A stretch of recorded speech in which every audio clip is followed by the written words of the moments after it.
I rapped against the temple walls, shaking the throne of soul, the incessant ringing of the gong generating ripples in the wisdom pond.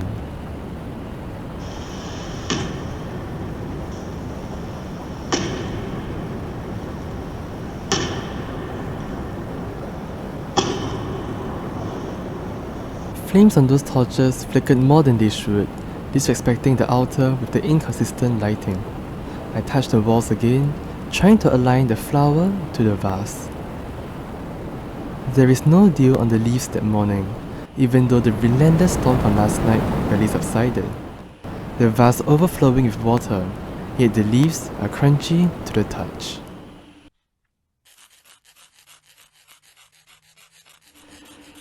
Incense smoke danced its way up the hallway, picking up whispers and rumors along the way. The soul felt its neck tightened by an invisible rope looped around the throne. Dismissive voices soon echoed throughout the room, amplifying their magnitude as they bounced off the walls. The leaves trembled in fright, yet the flower unbotheredly retained its composure. With all my might, I forced the flower down the vase, tilting the wisdom pond till the water overflowed. The soul turned to stone out of petrification, and time remains frozen until the next storm comes.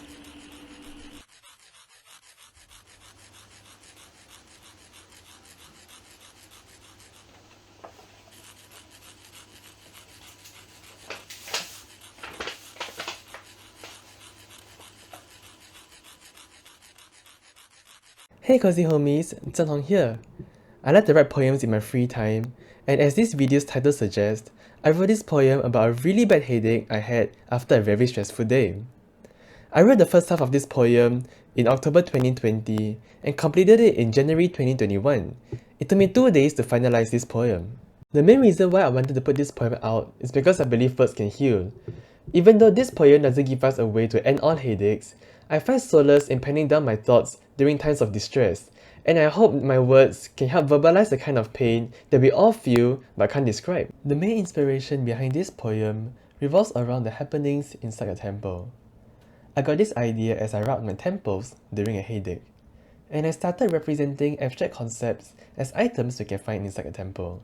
As for the title, the flower is supposed to represent the ideal and perfect state of things, and the act of putting it into a vase symbolizes the realization of this idealistic imagination. However, the character wasn't actually able to align the flower into the opening of the vase throughout the entire poem, which I believe accurately reflects our real world where complete perfection is never attainable. There are many other symbols that I talk about as well. For instance, the constant ringing of the gong kind of replicates the chronic pain of headaches. The wisdom pond represents the brain because it is the organ that contains all our thoughts and ideas. The flames on the torches represents the flickering wild thoughts that constantly bombard our minds. While writing this poem, I had a really strong visual image that followed me throughout this entire writing process. I imagined a center altar with a throne placed at the highest point of honor. In front of the altar sat a pond surrounded by greenery.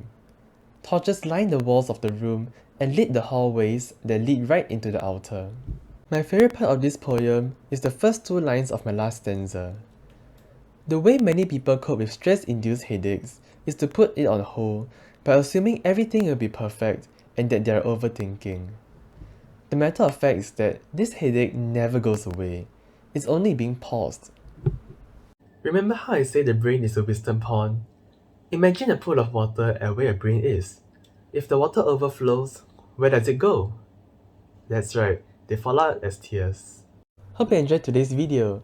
If you'd like to see more of my poems, please do let me know in the comments down below. See you soon, bye!